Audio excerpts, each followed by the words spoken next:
నారీమణి యొక్క మరి ఆశయాల కోసం ఇక్కడ వీర నారీమణుల ఆధ్వర్యంలో ఏర్పాటు చేయటం చాలా సంతోషం.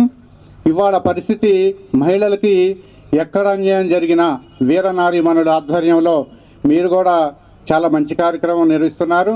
మొన్న డిసెంబర్ 6వ తారీఖున తుమ్మలపల్లి కళాక్షేత్రంలో మరి అంబేద్కర్ గారి వర్ధంతి కార్యక్రమం కూడా చాలా చక్కగా నిర్వహించారు.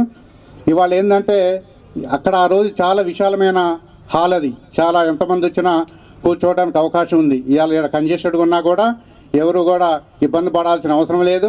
ఇది మనందరి కోసం చేస్తున్నారు కాబట్టి చాలా కార్యక్రమం బాగుంది. అట్లాగే ఇటీవల మన భారతదేశ హోంశాఖ మంత్రి ఎవరండి, అమిత్ షా గారు ఒక అనకూడని భారతదేశ ప్రజలందరికీ సమాధానం చెప్పాల్సిన బాధ్యత వహించవలసిన ఒక వ్యక్తి అనకూడని వాక్యం ఏమన్నారు, అంబేద్కర్ అంబేద్కర్ అని పదే పదే తలిచే కంటే దేవుణ్ణి తలిస్తే మీకు స్వర్గలోక ప్రాప్తి లభిస్తుంది.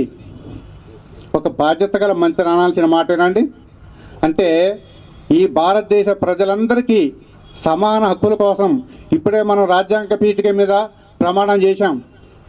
తమ ప్రాంతీయ భేదం లేకుండా, కుల మతాల భేదం లేకుండా, వర్గ భేదం లేకుండా ప్రజలందరికీ సమాన హక్కులు రావాలని చెప్పేసి 2 సంవత్సరాల 18 నెలల 11 రోజులు రాజ్యాంగ కమిటీ తిప్పలబడి ప్రధాన డ్రాఫ్టింగ్ కమిటీ చైర్మన్గా ఉన్న అంబేద్కర్ గారు ఆయనకి గొప్ప మేధావి, ప్రపంచ మేధావి అనే బిరుదు అంబేద్కర్ గారికి ఐక్యరాజ్య సమితి ఎవరో ఇచ్చింది కాదు, ఐక్యరాజ్య సమితి ఇచ్చింది.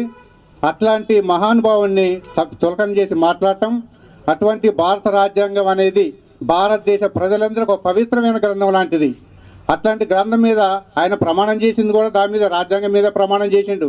ప్రమాణం చేసినాకే మంత్రి అయిండు. అది గుర్తుంచుకోవాలా.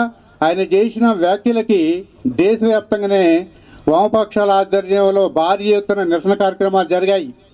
ఒక వామపక్షాలే కాదు, అంబేద్కరిస్టులు, వీర నారీమణులు అందరూ కూడా ఇంకా ఒత్తిడి తీసుకొస్తే బాగుండేది. భవిష్యత్తులో కూడా ఈ వీర నారీమణుల ఆధ్వర్యంలో మీ శాఖల్ని మండల స్థాయిగా విస్తరించాలని, అట్లాగే ఇవాళకి కూడా మహిళలు చాలామంది నిరక్షరాస్యులు ఉన్నారు. మీరు ముఖ్యంగా ఏంటంటే ఇవాళ సమాజంలో తక్కువ మంది పెత్తనం చేస్తున్నారు. అగ్రవర్ణాలు చాలా తక్కువ మంది ఉంటారు. ఎక్కువ మంది ఉన్నటువంటి దళితులు, వెనుకబడ్డ వాళ్ళ మీద పెత్తనం చేస్తున్నారు. వాళ్ళకి మనకి తేడా ఏంటి? ఆనాడు అగ్రవర్ణాలు ఎవరు? బ్రాహ్మణులు, క్షత్రియులు.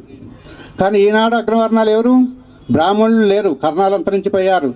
కొద్దిగా బ్రాహ్మణులు ఉన్నారంటే గుళ్ళో పూజలు చేసుకుంటూ